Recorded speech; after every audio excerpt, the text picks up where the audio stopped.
Today we will learn the factors affecting friction. So let's do an activity. Make an inclined plane on a smooth floor or on a table. You may use a wooden board supported by bricks or books. അതായത് ഒരു smooth ഫ്ലോറിലോ ഒരു smooth ടേബിളിലോ ഒരു inclined plane ഉണ്ടാക്കുക. അതിനുവേണ്ടി നമ്മൾ ഒന്നെങ്കിൽ book അടുക്കി വെച്ചിട്ട് ഒരു വുഡൻ ബോർഡ് ചരിച്ചിങ്ങനെ വെക്കുക, അല്ലെങ്കിൽ ബ്രിക്ക് അടുക്കി വെച്ചിട്ട് വുഡൻ ബോർഡ് ചരിച്ച് വെക്കുക. സോ അപ്പോൾ ഇൻക്ലൈൻഡ് ആംഗിൾ ആയി.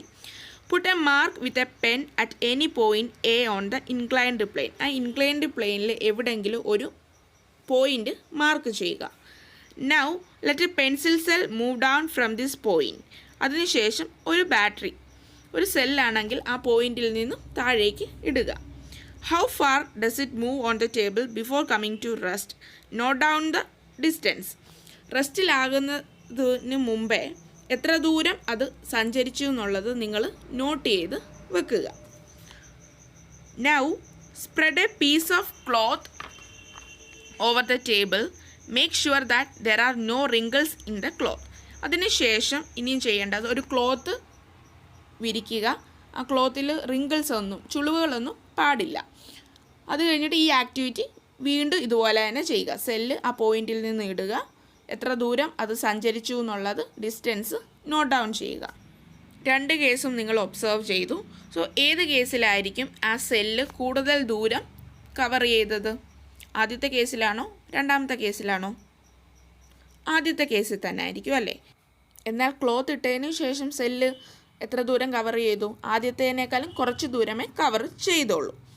So, we have observed that the battery cell covers a greater distance on the smooth floor because the frictional force between the smooth floor and the battery cell is low.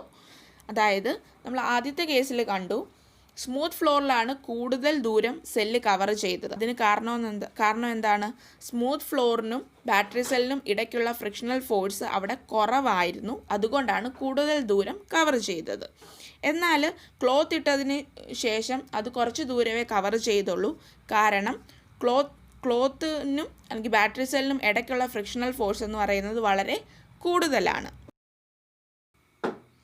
Smooth സർഫസിൽ friction കുറവായിരിക്കും, എന്നാൽ rough സർഫസിൽ friction വളരെ കൂടുതലായിരിക്കും. Friction കുറവാണെങ്കിൽ മാത്രമേ കൂടുതൽ ദൂരം കവർ ചെയ്യാൻ വേണ്ടി പറ്റത്തുള്ളൂ. So we can conclude that friction depends on the nature of the surface. അതായത് ഫ്രിക്ഷനെ ഡിപ്പെൻഡ് ചെയ്യുന്നൊരു ഫാക്ടർ എന്ന് പറയുന്നത് എന്തുവാണ്? സർഫസിൻ്റെ നേച്ചർ. അത് സ്മൂത്ത് ആണോ റഫാണോ അതെന്ന് പറയുന്നത് ഫ്രിക്ഷനെ ഡിപ്പെൻഡ് ചെയ്യും. Then friction is caused by the irregularities on the two surfaces in contact. അതായത് കോണ്ടാക്റ്റിലിരിക്കുന്ന രണ്ട് സർഫസിലുള്ള ഇറഗുലാരിറ്റീസ് കാരണമാണ് ഫ്രിക്ഷൻ ഉണ്ടാകുന്നത്. Even those surfaces which appear very smooth have a large number of minute irregularities on them. അതായത് smooth surface ആണെങ്കിൽ പോലും അവിടെയും ലാർജ് നമ്പർ ഓഫ് ഇറഗുലാരിറ്റീസ് കാണും. It might not be visible to naked eyes. നമുക്ക് naked eyes കൊണ്ട് നമുക്ക് കാണാൻ പറ്റത്തില്ലായിരിക്കും. എന്നാൽ സ്മൂത്ത് സർഫസിൽ ഒരുപാട് ഇറഗുലാരിറ്റീസ് ഉണ്ട്. Irregularities on the two surfaces lock into one another. When we attempt to move any surface we have to apply a force to overcome interlocking. അതായത് രണ്ട് സർഫസസിലും ഇറഗുലാരിറ്റീസ് കാണും. അതായത് ഇപ്പം ഒരു സ്മൂത്ത് ടേബിൾ എടുക്കുക, അതിൽ കൂടെ നമ്മളൊരു ബോക്സ് പുഷ് ചെയ്യുക. സോ അതിൻ്റെ രണ്ട് സർഫസിൽ ഇറഗുലാരിറ്റീസ് കാണും. ഈ രണ്ട് സർഫസിലെ ഇറഗുലാരിറ്റീസ് തമ്മിൽ ഇൻ്റർലോക്ക് ആവും.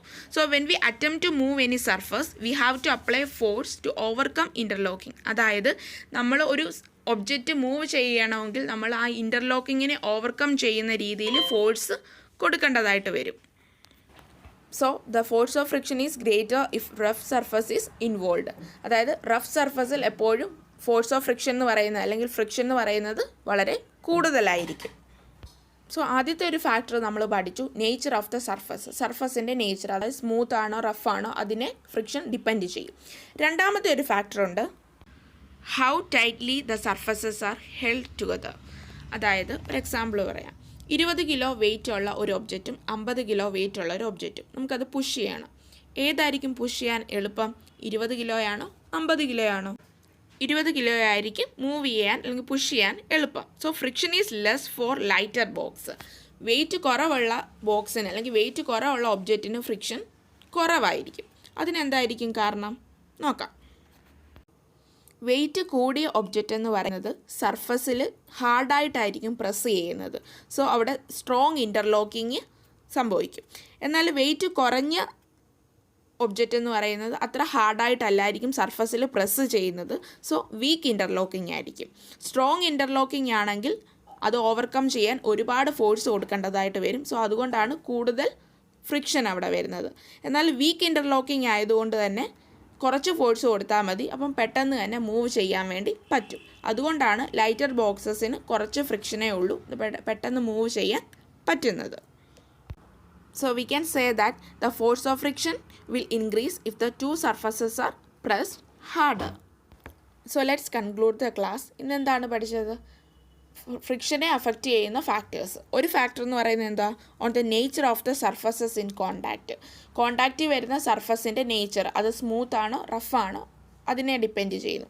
രണ്ടാമത്തെ കാര്യം on how hard the two surfaces press together. അതായത് രണ്ട് സർഫസസ് എത്ര ഹാർഡായിട്ടാണ് ഒരുമിച്ചിരിക്കുന്നത് എന്നത് ഫ്രിക്ഷനെ ഡിപ്പെൻഡ് ചെയ്യും.